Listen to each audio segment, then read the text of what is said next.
가지고 내란 국조 청문회 얘기를 좀 해보려고 하는데 그 전에 법사위 얘기한 김에 마무리 짓는 차원에서 정청래 위원장이 되게 기백 있게 시원시원하게 얘기하시던데 오늘 그 윤석열 걱정하지 말아라 사형당할 거다 사형 선고 받을 거다 이렇게 얘기하니까 당연히 이제 뭐 국힘들은 무슨 말씀하시는 거예요? 막 이렇게 했겠죠. 이거 어떻게 보셨습니까? 뭐 아주 재밌게 잘했다고 그러니까. 봅니다. 정상적인 상황이면은 상임위원장 이런 이야기 하면 안 되죠. 그러나 내란범인 상황인 거고 이거 사실 또 제압해야 됩니다. 제압해야 되는 거고요. 정청래 위원장이 이거는 특정 정당의 당인으로 산 이야기가 아니라 지금 내란 소추를 한 국회의 법사위원장으로서 내란 수괴인 행정부의 전 수장을 향해서 하는 이야기이기 때문에 그렇죠. 굉장히 의미 있는 저는 강력한 펀치였다 이렇게 생각을 합니다. 펀치였다. 네. 네. 그러면 내란 국조특위 좀 얘기를 해볼 텐데 아까 전반전에는 저희가 이 국조특위에 참여한 강선영, 박준태, 임종득이 국조특위 있으면서도 관저시 참여하고 그랬다. 뭐 요거는 얘기했습니다. 짧게 사실 해서는 안 되는 행동. 그렇죠. 뭐 특위 참여하고 있어요. 내란에 그 동조하는 사람이 내란 특위에 참여하면 앞뒤가 안 맞죠. 그러니까요. 근데 이제 22일에 내란 국조 청문회가 이제 열립니다. 청문회. 이 청문회가 얼만큼 중요한 거고 좀 어떤 거를 지켜봐야 되는 건지 좀 일단 그 국회에서 그 국조청문회가 열리면 행정직에 있는 공무원들은 사실 거부할 수 없죠. 다 나와야 되는 거죠. 그러면 사실 이게 우리가 굉장히 많이 재구성이 되어 있는 것처럼 인식하고 있지만 실제로 여전히 어떤 톱니기어들이 어떻게 작동했는지에 대해서 구체적인 증언들이나 디테일들을 더 확인할 필요들이 있고 그 부분에 대해서 수사권은 없지만 어쨌든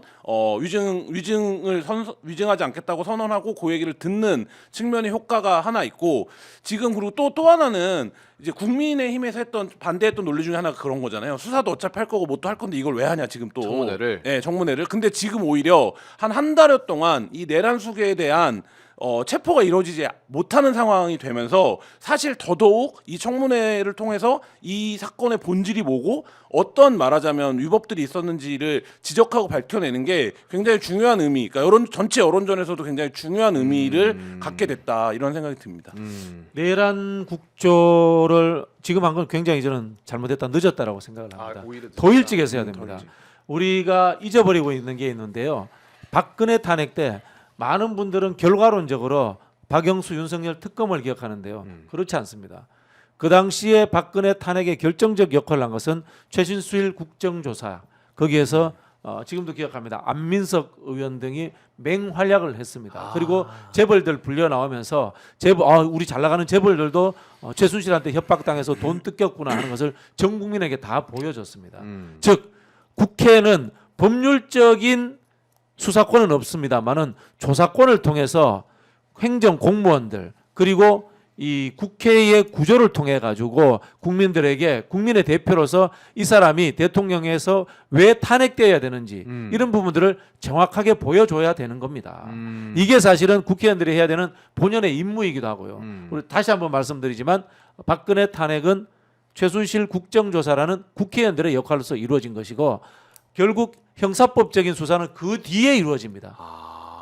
똑같은 방향으로 진행돼야 됩니다. 순서로. 그러면 여기서 나올 수 있는 증거들도 굉장히 많이 있겠네요. 엄청나게 많이 나올 수 청문회 있죠. 통해서. 공무원들이 또 특히 많기 때문에 이런 거죠. 그러니까 예를 들면 지금 수사 대상에 올라 있거나 수사를 받고 있는 사람이 한 40에서 60명 정도 규모라고 하는데 여기에 빠져 있는 사람 굉장히 많습니다. 그러니까 예를 들면 그렇죠. 당연히 이 사람도 뭔가 역할을 했을 건데 아직 수사 선상 단계에서는 이 사람을 피의자나 참고인으로 보기까지 진도가 못 나가서 이 사람을 이제 수사하는 빌드업이 있어야 되는 거니까. 근데 그런 사람들을 부를 수 있는 거죠. 예를 들어서 합참 벙커 지휘하는데 최소한 합참 작전본부장이라든지 여러 명이 관련이 되어 있는데 이 사람들 지금 수사 안 받고 있거든요. 아직 수사 안 들어갔거든요. 근데 이런 사람들 부르면 나와야 되는 거예요. 그러면 최소한 그런 사람들, 그 다음에 뭐 계엄이 선언된 이후에 각각 행정부 조직들에서 했던 일들이 있습니다. 예를 들면 문화체육관광부는 한예종을 폐쇄시키려고 했어요.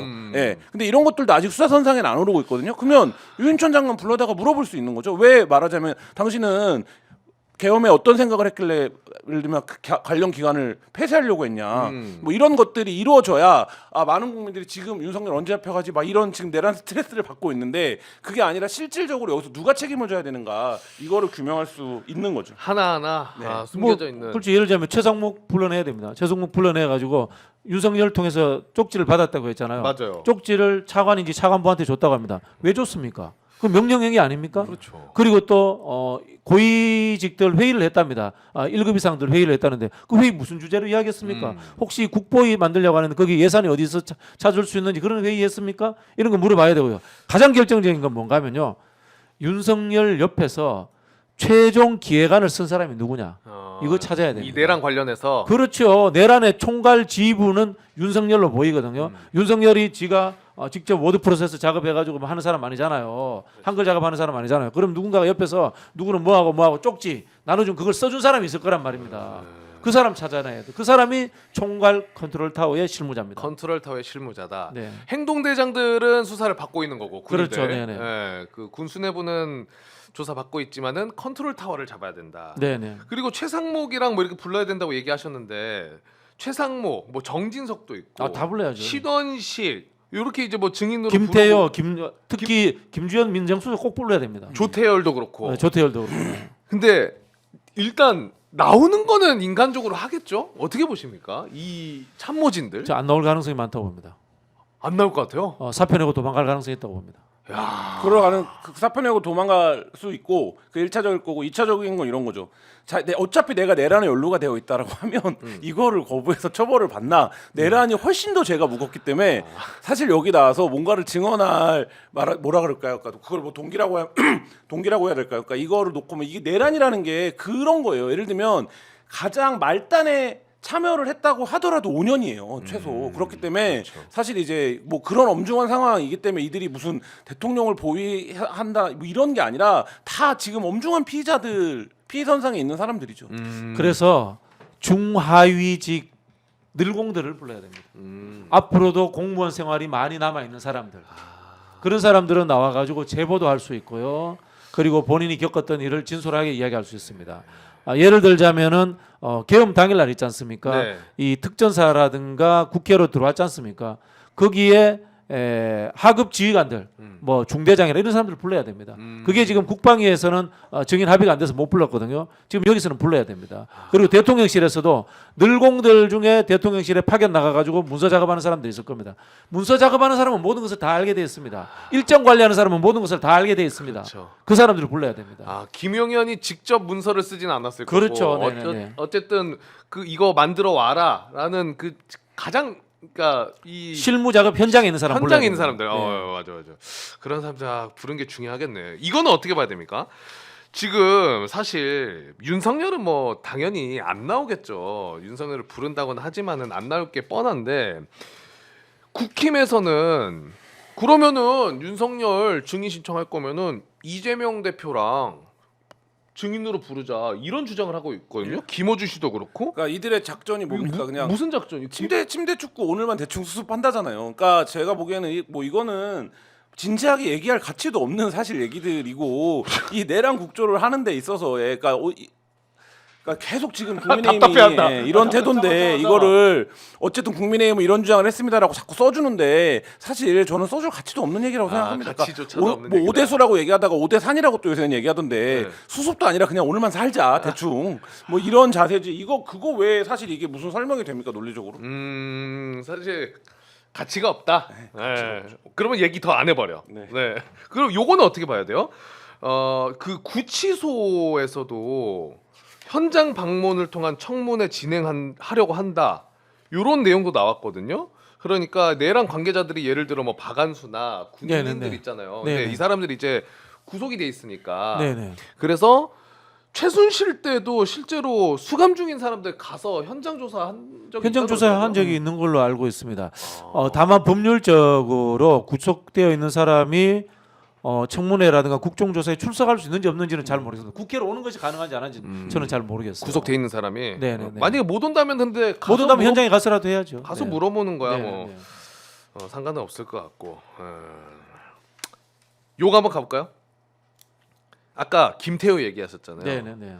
정동영 의원이 오늘 내용을 공개를 한 건데, 그러니까 미 국무장관 그리고 우원식 국회의장이 면담을 하는 자리였고 네네. 거기에 골드버그 주한 미국 대사에게 또 들었다면서 컨트롤 타워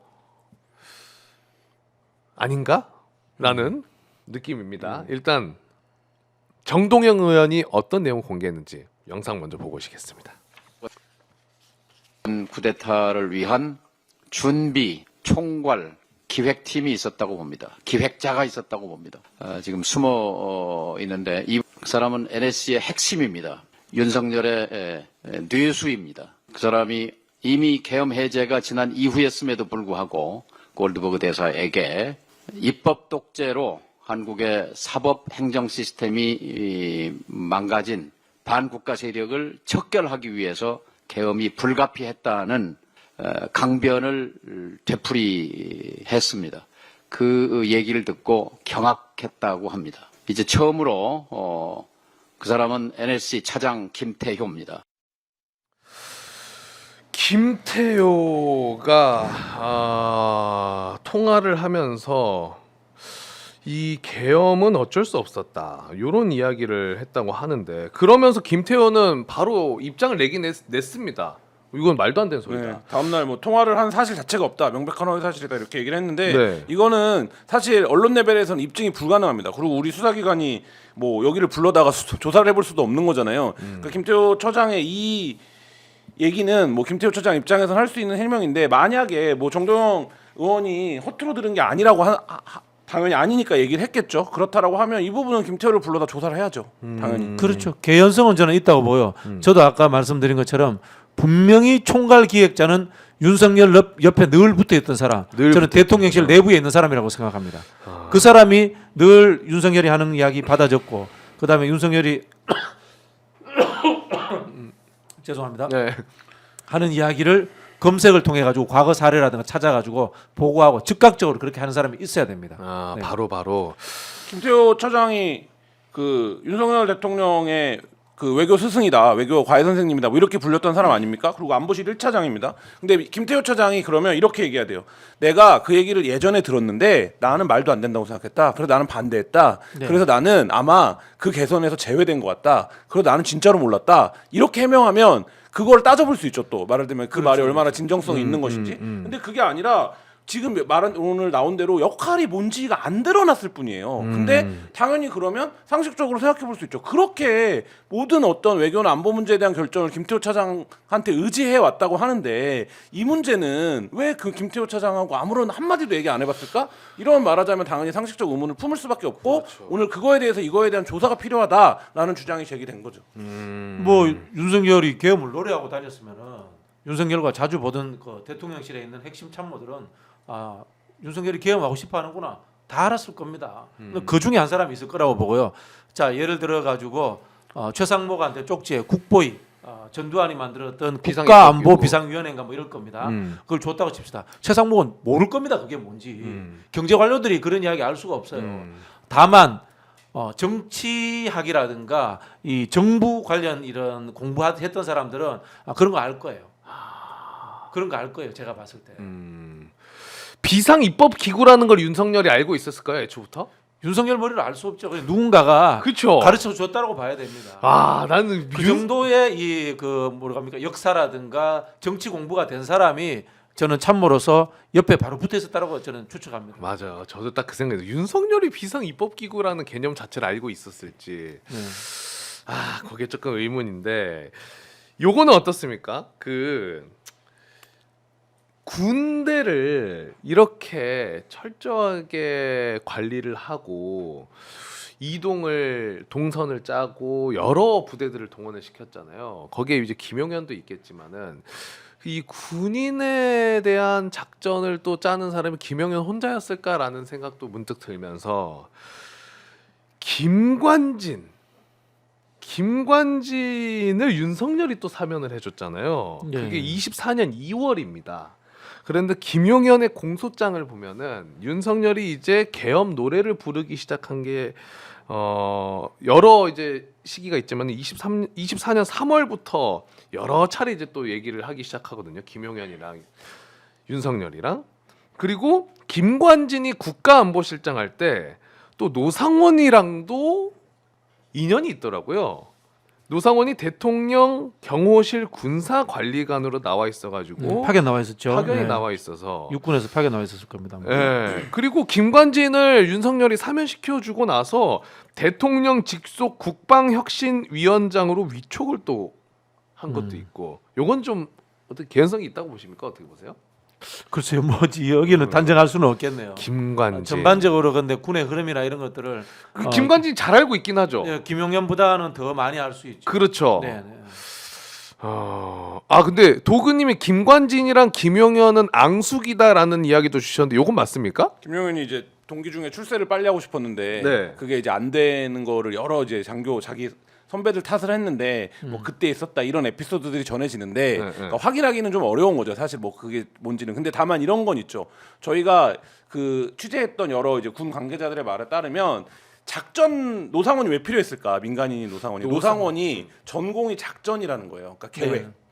예. 그리고 김용현은 그거 작전이나 계획이 전공이 아니에요. 그러니까 그렇기 때문에 김용현이 예를 들면 계엄을 하려면 지금 그래서 선관위를 간다, 여기를 간다, 여기를 어디로 이송한다, 이게 지금 노상원이 했다라는 게 다 작전 계획이잖아요. 네, 그렇죠. 네, 그리고 김용현이 오케이, 그럼 이렇게 하면 되겠군, 이렇게 승인을 한 모양새잖아요. 김용현 공소장을 보면 그러면 작전이잖아요. 그러니까 이 작전이고 이거를 이제 말하자면 머리를 빌린 거잖아요. 그렇죠. 노상원의 머리를. 근데 지금 얘기한 거에서 놓고 보면 김용현이 군에 대한 장악력이 얼마나 있었을까? 왜냐면 안보실 군을 나온 지가 꽤 됐고 안보실에 그렇죠. 있었잖아요. 네. 그러니까 이렇게 따지면 그리고 신원식이 국방장관이었잖아요. 네. 근데 지금까지 알려진 바에 따르면 신원식 장관은 계엄에 회의적이었다는 거잖아요. 지금 선택할 수 있는 선택이 아니다라고 봤다는 거잖아요. 네. 그렇다라고 하면 신원식보다 윗선을 통해서 말하자면 사령관급들을 움직여 야 이게 가능해지는 구조가 있는 거잖아요. 그러니까 여기 또 육사는 기수문화기 때문에 사실 뭐 그런 정도에서 김관진의 역할도 규명할 필요가 있죠.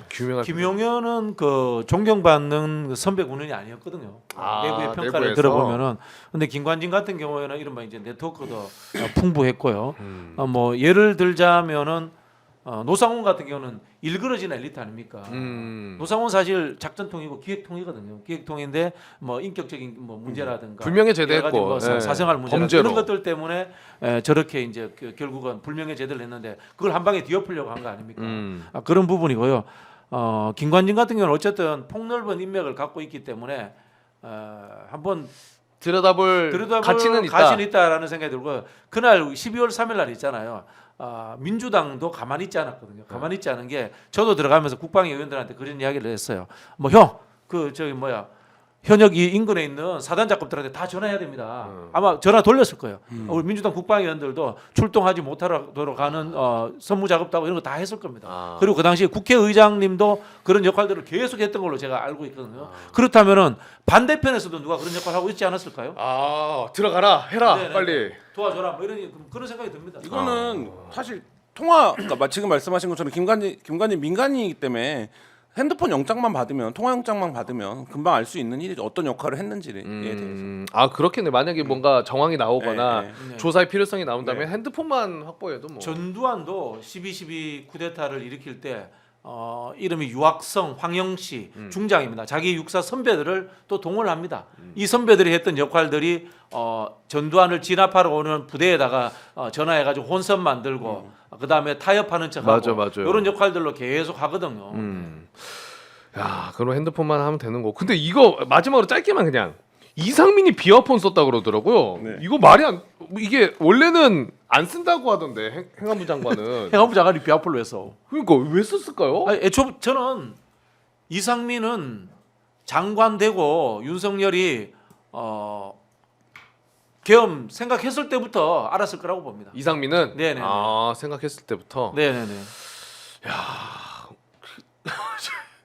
항상 뭐 계엄도 했으니까 다 할 수 있는 일인데 저는 네네. 이거를 하면 정상적인 밑에 관료면 장관님 이렇게 하시면 안 된다라고 얘기하는 사람이 한 명이 없었다는 거. 그 국무위원회에서 대통령이 나 계엄 발표하러 가야 되니까 알아서들 해 이러고 나가는데 한 명 바짓가랭이 잡는 국무위원이 없었다는 거. 이런 거에서 진짜 동시대를 살아가는 시민으로서 약간 슬픔을 느낍니다. 맞아요. 아, 저 이상민 보면은 어떤 느낌이 드냐면요. 노인을 위한 날은 없다. 무슨 바르뎀인가? 네, 네. 그 배우 있잖아요. 네, 네. 굉장히 평범해 보이고 이래 보이잖아요. 근데 그 사람 살인마잖아요. 얼굴은 온화한데 얼굴은 온화. 이상민이 얼굴은 온화해 보여요. 근데 이태원 참사 때 대하는 태도의 문제라든가 이번에 계엄 때 했던 행태라든가 내란에 참여하는 그 말투나 이런 거 보세요. 행복했다 이런 이야기하는 거 보면서 그러니까. 야, 이 사람은 정말 윤석열과 마음속 깊이 공감하고 있는 동지구나 이런 느낌 받았어요. 윤석열이 사람을 다루는 방식은 뭐 저는 그렇게 생각합니다. 약간의 B급을 데리고 와서 맞아요. 진짜 하자가 있거나 B급을 데리고 와서 위기에 그 사람이 위기에 처했을 때 내가 너 지켜줄게. 네. 내가 너 도와줄게. 그 경험을 한번 심어주고 이 사람이 나에게 맹목적인 충성을 하는 그 과정을 계속 거친 것 같아. 이상민도 그랬고 사실 네. 이태원 참사 이후에 이상민 그렇게 논란 많았어도 아무것도 안 했잖아요. 한덕수도 한두 개입니까? 그리고 그러면서 주목이 된 게 저는 임성근도 그런 개념이었을까라는 생각이 좀 들더라고요. 임성근 자기도 모른다 그러잖아요. 위에서 나를 왜 이렇게까지 지키는지 모르겠다. 네, 네. 그런데 그 발언 나도 모르겠다고 한 게 24년 6월에 그 발언을 국회에서 했는데 24년에 계속 계엄 모의를 하고 있었잖아요. 네. 지금 공개된 거 보면은 그러면 특전사도 움직여야 돼, 방첩사 움직여야 돼, 정보사 움직여야 돼. 그러면 해병대도 아니 임성근이 현직에 있었더라면 어떻게 될지 알 수 없죠. 자기를 그렇게 지켜준 사람. 그렇죠. 그리고 노상원 수첩에 백령도 얘기가 나오잖아요. 해병대가 백령도에 해병대. 있어요. 그러니까 자기들의 이 작전에는 해병대도 함께 있어야 도움이 된다. 그렇죠. 예를 들면 북한에 대한 원점 타격이라든지 북한에 국지적 도발을 하려면 해병대가 있어야죠. 그래서 저는 그 계산도 있지 않았을까. 물론 김건희, 이종호 요 패밀리도 있지만은 네. 윤석열이 그 계획에도 맞아떨어서 더 적극적으로 좀 구하려고 했던 건 아니었을까. 또 뭐 따져볼 지금 너무 수사를 해야 될 게 많고 범위가 넓어서 맞아, 그런 맞아, 부분 맞아. 못 나가고 있는데 사실 다 확인해 볼 필요가 있고 그래서 뭐 군사 전문가들이 많이 얘기하는데 백령도에서 포사격했을 때 굉장히 아슬아슬했다는 네, 거잖아요. 그 얘기들 하더라고요. 네. 근데 그때 북한이 러시아에 파병을 준비하고 있었기 때문에 사실 대응을 안 했다서 그게 이제 천으로 작동했다는 건데 그때 만약에 북한이 백령도에 타격을 했으면 그때는 걷잡을 수 없는 상황이 그러니까. 왔을 수 있겠죠. 저는 아마 이게 다음 정부 4년 동안 수천 명이 조사받고 몇백 명이 감옥 갈지 모른다고. 맞아요. 봅니다. 근데 엄청난 일이 될 겁니다. 그래도 그건 확실하게 해야 되잖아요. 당연히 해야죠. 1000명, 2000명이 가더라도 친일파 청사는 못해서도 친윤파 아, 청사는 해야 안 되겠습니까? 이건 확실히 해야 될 것 같아요. 안 그러면은 또 그 잔당 세력들이 남아서 나중에 무슨 일을 할지 모르기 때문에 저는 넷플릭스에서 오징어 게임 이전에 최고의 히트작 중 하나인 나르코스를 굉장히 열심히 봤었었는데 네. 나르코스가 뭡니까? 콜롬비아에 있는 마약 카르텔 얘기 아닙니까? 네. 이 마약왕이 어떻게 합니까? 막 테러를 가하잖아요. 국회나 이런 데 막 사병을 동원해 오. 갖고 그러니까 콜롬비아 정부군이 어떻게 합니까? 제압해야 되는데 출혈이 커질 것 같으니까 협상하잖아요. 협상에서 얘가 뭐를 얘기합니까? 내가 만든 난 돈은 많으니까 내가 만든 사립 교도소에 나를 넣어줘. 그래서 실제 교도소 만듭니다. 그래서 거기 가서 왕처럼 지내요. 그러다 결국에는 다시 나와서 그 사살당하는 과정까지 가는데 근데 이 카르텔을 용인해 줬던 게 뭘 남기냐? 콜롬비아는 이 마약왕을 죽였음에도 불구하고 여전히 이 마약 카르텔을 마약왕을- 청산하지 못했습니다. 예. 그러니까 잔당을 남긴다는 건 타협한다는 건 사실 그런 거다라는 생각을 그거 진짜 영화적 상상이다 남미적 일이지라고 생각을 했는데 요새 보면서 아니 이게 무슨 수호지에 모여있는 악당들도 아니고 왜 저기를 정당한 법치주의 국가에서 영장 집행이 안 되는가? 그러니까 이게 저만의 생각 아니고 거기 앉아 계시는 눈 맞으면서 앉아 계시는 모든 국민들의 생각이겠죠. 그렇죠. 국민의힘 정당에서 한번 해야 된다고 주장하는 거예요. 네. 이게 국민의힘이 부동산 자산이 엄청나게 많거든요. 그러다 보니까 우리 민주당 계열 정당들은 해산했다가 합쳤다 이런 걸 자주 하는데 저기는 늘 승계가 돼요. 그 이유 중에 하나가 자산이 많아서 그렇거든요. 근데 그 자산의 대부분이 제가 기억하기로는 전두환이 민정당 만들면서 어떻게 출처를 알 수 없는 부동산들을 전국의 시도에 많이 확보합니다. 그게 지금 큰 자산이 돼가지고 그것을 지키기 위해서 늘 정당을 완전 해산하지 않고 승계를 합니다. 그래서 한번 해산이 돼가지고 해산해야 그 자산과 돼요. 함께 이 국민의힘이 갖고 있는 군사 그 반란 세력의 뿌리를 좀 잘라냈으면 좋겠어요. 스스로. 네. 아, 지금 쌍특검이랑 이거 내일 재표결하죠. 네. 아, 요거는 사실 쉽지 않겠죠. 아니 기대해 봅니다. 기대- 왜냐하면은 기대요? 저기 뭐야 출석의 3분의 2니까 한번 기대해 봅시다. 혹시라도 저쪽에서 안 오는 사람만 한 10명 있더라도 가능성이 있으니까요. 웬만하면 들어오려고는 하겠네. 하겠죠. 근데 내일 여기도 어쨌든 그 뭐야 내란 수비대 44명 있는 거 아닙니까? 그렇죠. 방탄 수비대라고 부르기도 하던데. 네. 근데 이 내란 수비대들이 내일 만약에 체포를 할지도 모른다. 뭐 이러면 어떻게 해서 어디를 그거 좋은 생각이네. 어디로 가야 되는가? 예를 그렇지. 들면 한남동인가 여의도인가 이거를 선택해야 되겠죠. 1시에 자 재표결합니다. 들어갑시다. 근데 공수처 온다는데요. 이러면 어떻게 할 것인가? 네. 아, 여러 가지 경우의 수가 있습니다만 어쨌든 가장 중요한 거는 윤석열을 빨리 체포하고 그리고 헌재에서는 또 파면하고 네. 그리고 뭐 형법상으로는 이제 사형 받고 정청래 위원장이 얘기한 것처럼 요거는 빨리 정리가 되고 그리고 우리가 오늘 좀 많이 얘기했던 요 잔불들은 뿌리까지 뽑아야 된다. 차근차근 시간이 걸리더라도 이렇게 정리를 하도록 하겠습니다. 자, 오늘 늦은 시간 함께 해주신 우리 박진영 평론가님, 김한 기자님 너무나 감사드리고요. 네, 감사합니다. 네. 감사합니다. 저는 내일 저녁 9시에 또 찾아뵙도록 하겠습니다. 오늘도 늦은 시간까지 함께 해주신 여러분 대단히 고맙습니다. 내일 봐요. 안녕.